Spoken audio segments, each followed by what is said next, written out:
Everybody was very nervous about the movie because it was 3 female leads. The core message in 9 to 5 was, you deserve better. Women said, wait a damn minute, I'm not going to take it anymore. Workplace comedies are a dime a dozen, but few focus on women.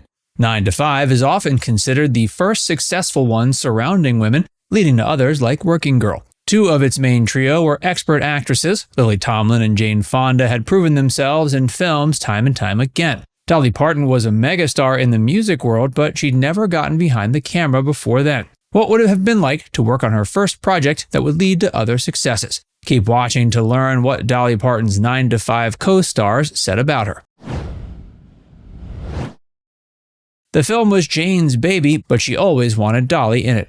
Jane got the idea for 9 to 5 after founding her production company, after being inspired to make a movie about female celebrities. Her friend Karen Nussbaum started an organization in Boston called 9 to 5, which was an association of women office workers. As she remembers it, quote, "I heard them talking about their work and they had some great stories, and I've always been attracted to those 1940s films with 3 female stars. The tune of the movie changes over the course of the process. It ended up changing genres entirely. That's what saved it." As Jane said, It was at Robin that I saw Lily doing a play downtown, appearing nightly, where she played about 15 characters, and I couldn't believe the talent. And true story, as I was driving home by myself, I turned on the radio and Dolly Parton was singing, and I suddenly had an image of Dolly at a typewriter. She can't see her fingers, obviously, but I thought, oh, that would be. She and Lily were friends, and so it took me a year to persuade them, but it worked out that fine, and it became a comedy, yes. That satirical tone helped keep it relevant throughout the years. The issues it lampooned haven't been fixed in the decades since. That's what makes it still funny and relevant. It also makes it difficult for an actress to handle. Lily Tomlin was one of the first other people cast. They both always wanted Dolly to fill the trio out. She thought they'd, quote, bring them the West. They also had a backup plan just in case she said no. If she hadn't been available, their other choice for Dora Lee would have been Anne Margaret. Dolly accepted on one condition. Dolly was already a massively successful country music star by the time she got the offer for 9 to 5. She hadn't accepted any movie roles before at the time. It wasn't because she wasn't willing or hadn't gotten offers to appear on the silver screen. The issue is Dolly is picky about what jobs she accepts. She simply didn't think previous films were worth her time until 9 to 5 rolled along. Dolly accepted the part on one condition. She had to be allowed to write and sing the theme song. She made the same deal in almost every film she's appeared in since, except 1989's Steel Magnolias. This kind of deal has almost always worked out in her favor. The songs ended up becoming hits in their own right and made Dolly's star shine even brighter. The theme song for 9 to 5 was nominated for an Academy Award. It also won 2 Grammys. It even reached the top spot on the Billboard Top 100 and stayed there for 2 weeks in 1981. Lily and Jane learned to trust an untested Dolly. Dolly was completely untested in the movie-making business when 9 to 5 came out.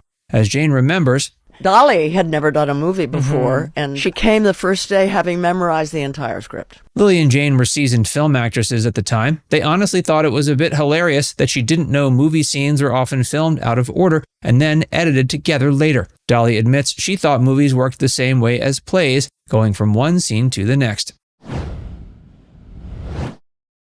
Playing the theme song on her nails.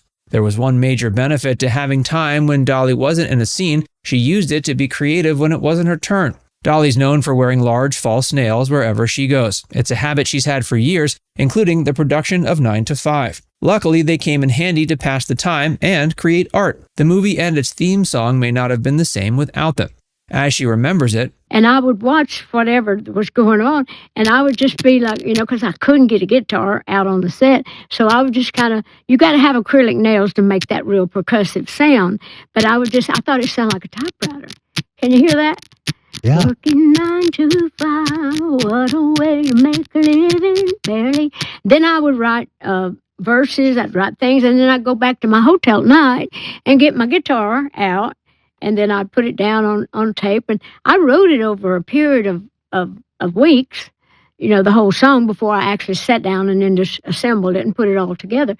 But I thought that sounded like a typewriter, and I actually played my nails on the on the thing. I was working with a guy named Greg Perry, who The film's producer, Bruce Gilbert, also remembers Dolly singing the theme song a cappella and playing it on her fingernails. She also showed it to Lily and Jane in the same way. It worked out and gave just the right beat. Why Dolly could kiss on camera. Kissing scenes can be awkward on camera, especially during your first film. Luckily for Dolly, the man cast as her husband was married to one of her close friends. They'd known each other for years. She says that existing relationship was the only way she was ever able to kiss him on camera. It might not have been the last time she did it, but it helped her first time go more smoothly.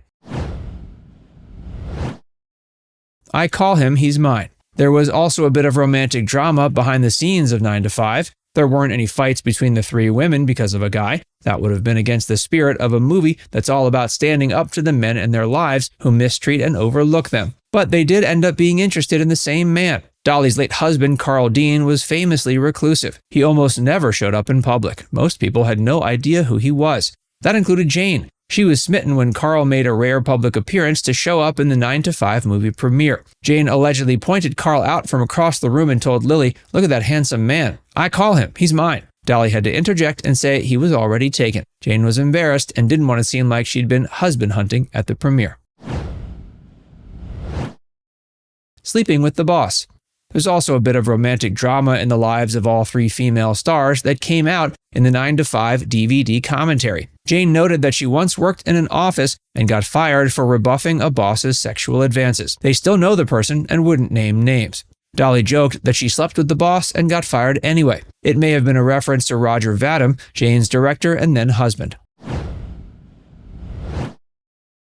Dolly's hungry. Movie sets are known for having delicious food. You can't blame someone for wanting to overindulge a bit. Dolly was once told by Jane that she was going a bit overboard. It was a bit of advice to a new movie actress who didn't yet know that because scenes are filmed out of sequence, you might need to wear the same costumes later in a shoot. That means you have to control your eating so you can still fit into them. Dolly ended up a full size bigger between two scenes. She said she looked like a fat canary when commenting on a moment around an hour and 12 minutes into the film. Working together again. 9 to 5 has an eternal quality to it. The song remains popular. It even became a semi-successful stage musical. Some of the main actresses also got to work together again. Dolly and Lily appeared in 1993's The Beverly Hillbillies. Then there's the 2022 documentary Still Workin' 9 to 5. It gave the stars a chance to reunite. They examined the issues the film addresses more deeply and why they still exist. They noted how changing from a drama to a comedy made it more accessible for everyone. As the creators of the documentary about its creation, Still 9 to 5, said, "That was the really smart thing about this film, was they did do it as a comedy. So it didn't alienate people, and it also invited everybody to come and see, because, as Jane Fonda says in our film, if I made a feminist film, I wouldn't want to see it. No one would want to come and see it. So it's a way, as we all know, doing something as a comedy is a way of really showing issues, and that people can laugh, but they can also look back and go, oof, yeah, maybe it's time that we change that behavior." One of my favorite lines. Now it's time to hear from you. Who's your favorite character in 9 to 5? Let us know in the comments section below.